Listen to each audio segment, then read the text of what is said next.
पिछले एपिसोड में हमने सुप्रीम स्वॉर्ड मास्टर की कहानी को जाना था कि कैसे सुप्रीम स्वॉर्ड मास्टर के मरते ही उनकी सारी ग्लोरीज डिस्ट्रॉय हो चुकी थी। साथ ही उनके अपनों ने उनके ट्रेजर के लिए धोखा दे दिया था। लेकिन आखिरी में उन्हें जानने को मिला कि जिस 9 इंपीरियल स्वॉर्ड के लिए वो लड़ रहे हैं वो तो इस जगह पे है ही नहीं। जिस चीज को जानने के बाद वो सब सरप्राइज हो चुके थे, जबकि दूसरी तरफ सुप्रीम स्वॉर्ड मास्टर भी ये सब कुछ देख रहे थे। साथ ही सुप्रीम स्वॉर्ड मास्टर की सोल ने उस जगह से जाते हुए कहा था कि मैं अपना बदला लेने के लिए तुम लोग के पास जरूर आऊंगा, इसलिए तब तक तुम लोग मेरा इंतजार करना। जिसके बाद हमें सुजुआन की कहानी को जानने को मिला। साथ ही 9 इंपीरियल स्वॉर्ड की वापस आ जाने की वजह से उसकी कल्टीवेशन डिस्ट्रॉय हो चुकी थी और लूजर होने की वजह से उसकी वाइफ भी उसे पसंद नहीं करती थी। लेकिन तभी उसके पास लिंगजुई नाम की एक ब्यूटीफुल वुमेन आ गई जो और कोई नहीं बल्कि उसकी साली थी और लिंगजुई को घर तक लाने को उसकी सासू माँ ने कहा था। तो अब आगे इस एपिसोड की शुरुआत में सुजुआन और लिंगजुई आपस में बातें करते हुए घर तक पहुंच चुके थे। लेकिन इससे पहले वो दोनों घर के अंदर एंट्री भी कर पाते उससे पहले सुजुआन की मदर इन लॉ ने उसे फटकार लगाना शुरू कर दिया।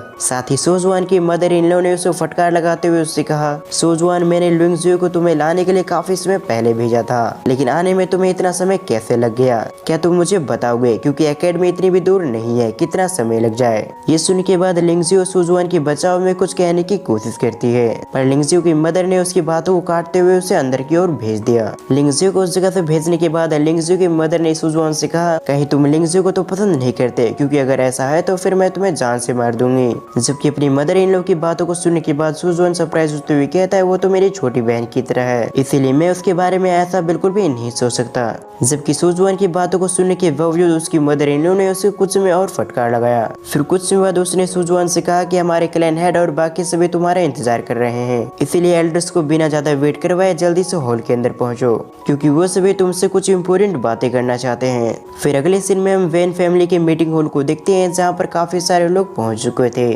और किसी चीज को लेकर वो सभी आपस में बातें कर रहे थे। और तभी उस जगह पर सुजुआन की एंट्री हुई, जिसे देखते ही सभी की नजर उस पे आ चुकी थी। जबकि सुजुआन की बात की तो वो अपनी वाइफ को देख रहा था, जो बिना किसी एक्सप्रेशन के साथ एक जगह पे खड़ी हुई थी। जबकि अपनी वाइफ को देखते हुए सुजुआन ने अपने मन में कहा, लिंगजुई और ये दोनों एक ही बहन है, लेकिन इसके बावजूद इन दोनों के नेचर में काफी ज्यादा फर्क है। पहले लिंगजुई जो काफी पोलाइट है, जबकि इसकी बात की तो ये काफी कोल्ड है और मेरे हिसाब से मेरी वाइफ को अपनी छोटी सिस्टर के साथ कुछ सीखना चाहिए। ये सब सोचते हुए सुजुआन वैन फैमिली के हेड के सामने आ गया। जबकि सुजुआन को देखते ही वैन फैमिली के हेड ने उसकी वाइफ के बारे में उससे बात करना शुरू कर दिया, जैसे कि लिंगजाओ काफी टैलेंटेड है और उसका टैलेंट काफी एक्स्ट्राऑर्डिनरी है। इसीलिए जब लिंगजाओ किंग स्वॉर्ड मैंसन में रहकर प्रैक्टिस कर रही थी तभी उसकी मुलाकात एक व्यक्ति से हुई, जिसने लिंगजाओ के टैलेंट को देखते हुए टियान युआन एकेडमी से बातें की, जिस वजह से लिंगजाओ टियान युआन एकेडमी के एक ऑफिशियल डिसाइपल बन चुकी है। जबकि टियान युआन एकेडमी कितनी पावरफुल है शायद तुम्हें अच्छे से मालूम होगा। जबकि उनकी बातों को सुनने के बाद सुजुआन को अच्छे से समझ में आ चुका था कि आखिर वो क्या कहना चाहते हैं। दरअसल वैन फैमिली के मेंबर ये चाहते थे कि जब लिंगजाओ एक पावरफुल एकेडमी को ज्वाइन कर चुकी है तो उसकी वजह से उनकी वैन फैमिली की नाम भी काफी ऊपर तक जाएगा। पर अगर लिंगजाओ के लूजर हस्बैंड के बारे में लोग को मालूम चला तो उनकी फैमिली की रेपुटेशन नीचे गिरेगी। इसीलिए वैन फैमिली के मेंबर ये चाहते थे कि सुजुआन इस शादी को तोड़ दे, जिससे लिंगजाओ इस मैरिज से पूरी तरह से फ्री हो जाए। और इन फ्यूचर वैन फैमिली के मेंबर्स ने सोचा था कि एक पावरफुल मैन के साथ लिंगजाओ की शादी करवा देंगे, जिससे उनकी फैमिली की पावर और भी बढ़ जाएगी।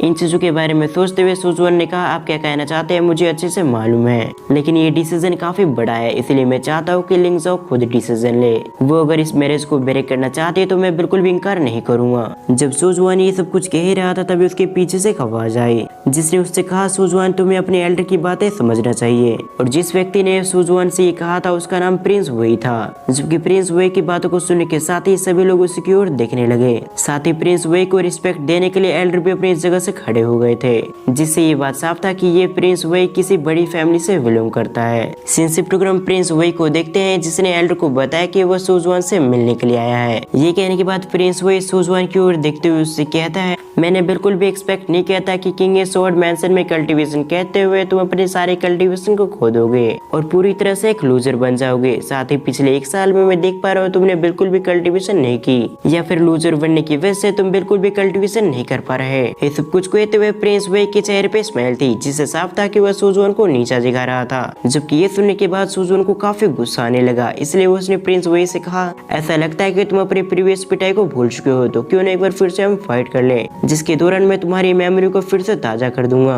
ये सुनने के बाद प्रिंस वेई को भी गुस्सा आने लगा, लेकिन किसी तरह उसने अपने आप को शांत करते हुए कहा, मेरे वेई फैमिली में आने के 2 कारण है। पहली वजह है कि मैं कल ही लिंगजाओ को टियानयुआन एकेडमी ले जाऊंगा। साथ ही मैं पूरे वेई फैमिली से वादा करता हूँ कि लिंगजाओ को टियानयुआन एकेडमी में किसी तरह प्रॉब्लम नहीं होगी। जबकि मेरी इस जगह पे आने की दूसरी वजह है कि मैं चाहता हूँ कि सुजुआन के साथ जो लिंगजाओ की मैरिज हुई है उसे ब्रेक कर दिया जाए। पर इससे पहले प्रिंस वेई अपनी बातें पूरी भी कर पाता, उससे पहले लिंगजाओ ने उससे कहा तुम इस जगह से चले जाओ। जबकि बाकी लोग लिंगजाओ को सुजुआन को सपोर्ट लेता देख सरप्राइज हो चुके थे, क्योंकि ये पहली बार थी जब लिंगजाओ ने सुजुआन को सपोर्ट किया हो। जबकि लिंगजाओ के शब्दों को सुनने के बाद प्रिंस वेई भी सरप्राइज हो चुका था, लेकिन जल्दी से प्रिंस वेई ने लिंगजाओ को समझाते हुए कहा, मैं तुम्हारी मदद करना चाहता हूँ जिससे तुम इस लूजर से छुटकारा पा सको।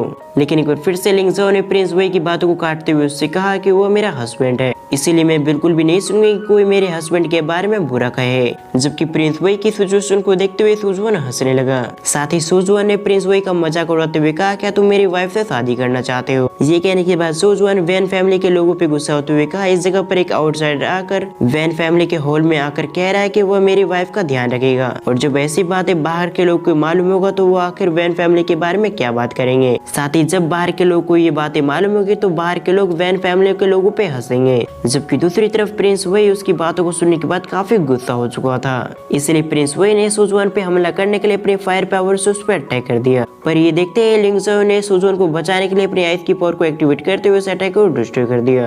तभी लिंगजाओ हॉल से जाते हुए सुजुआन से कहते, तुम मेरे हस्बैंड हो, इसलिए आज मैंने तुम्हें बचा लिया, पर अगली बार मैं तुम्हें बचाने के लिए अपनी पावर का इस्तेमाल बिल्कुल भी नहीं करूंगी। लेकिन ये बात साफ है कि हमारी शादी ज्यादा समय तक नहीं टिकेगी। ये कहने के बाद लिंगजाओ ने प्रिंस वेई से कहा, आज जो भी कुछ इस जगह पे हुआ है वो मेरे खुद के डिसीजन थे, इसमें पूरे वैन फैमिली का कोई भी हाथ नहीं है, इसलिए मैं उम्मीद करूंगा कि हम दोनों की फैमिली में आपस में फाइट ना हो। ये कहते हुए लिंगजाओ उस जगह से चली गई, जबकि सुजुआन भी उस जगह से चला गया। फिर अगले सीन में हम सुजुआन को देखते हैं जो मार्शल आर्ट्स की प्रैक्टिस कर रहा था।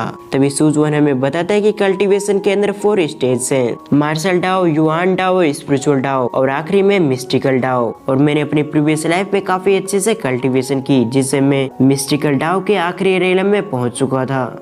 पर मैं अभी फिलहाल के लिए अपनी प्रीवियस लाइफ की कल्टीवेशन से काफी पीछे हूँ। साथ ही अभी तो मुझे फिर से अपनी कल्टीवेशन को स्टार्ट करना होगा, जिसके लिए मुझे सबसे पहले एक पावरफुल फाउंडेशन बनाने की जरूरत है। और साथ ही मैं आपको बता दूं कि इन 4 स्टेज के अंदर भी काफी सारे लेवल हैं, जो आने वाले वीडियो में मैं आपको एक्सप्लेन करता जाऊंगा। फिर कुछ समय इसी तरह से मार्शल आर्ट्स को प्रैक्टिस करने के बाद सुएन ने अपने मन में कहा, मैंने अभी तक केवल 3 ही मार्शल आर्ट्स को प्रैक्टिस किया है, लेकिन इसके बावजूद मैं अभी से पूरी तरह से एग्जॉस्ट महसूस कर पा रहा हूँ। और अगर मुझे अच्छे से प्रैक्टिस करना है तो मुझे एक ऐसी जगह पर ढूंढना होगा जहाँ पर काफी मात्रा में स्पिरिचुअल एनर्जी हो, जिससे मेरी ट्रेनिंग करने की स्पीड और भी बढ़ जाएगी।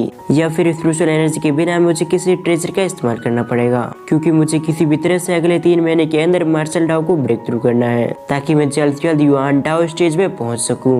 लेकिन इस सिटी में स्पिरिचुअल एनर्जी या फिर ट्रेजर को ढूंढना काफी मुश्किल है। ये कहने के साथ ही सुजुआन ने कुछ महसूस किया, इसलिए उसने जल्दी से आवाज देते हुए कहा, मुझे मालूम है तुम इसी जगह पर छुपी हुई हो। जबकि जैसे सुजुआन ने अपनी बातें कंप्लीट की, उसी समय उस जगह पर लिंगजुई आ गई, जो पेड़ के पीछे से उसकी बातों को सुन रही थी, साथ ही उसे मार्शल आर्ट्स की प्रैक्टिस करते हुए देख रही थी। तभी उसने सामने आते हुए सुजुआन से सवाल किया, क्या तुम स्पिरिचुअल एनर्जी की बात कर रहे हो, जहाँ पे काफी मात्रा में स्पिरिचुअल एनर्जी मौजूद हो? ये कहने के साथ ही लिंगजुई ने सुजुआन को बताया कि सिटी के बाहर एक ऐसी जगह मौजूद है जहाँ पे उसे काफी सारी स्पिरिचुअल एनर्जी मिल जाएगी। जब ये दोनों इसी तरह से बातें कर रहे थे, तभी सुजुआन ने देखा कि उस जगह पर एक गार्ड आ रहा है, इसलिए सुजुआन ने लिंगजुई को अपने कमरे में जाकर आराम करने को कहा, क्योंकि अभी काफी अंधेरा हो चुका था। इसीलिए अगर किसी गार्ड ने उन दोनों को देखा तो वो कुछ गलत समझेगा, जिससे लिंगजुई की रेपुटेशन खराब हो सकती थी। और इसी के साथ हमारा ये पार्ट यहीं पर एंड होता है। आपको आज की एक्सप्लेनेशन कैसे लगी आप मुझे कमेंट करके जरूर बताएं। साथ ही इस वीडियो पे ज्यादा से ज्यादा हाइप जरूर करें। तो फिर मैं मिलता हूँ किसी और वीडियो के साथ, जब तक के लिए थैंक्स फॉर वॉचिंग।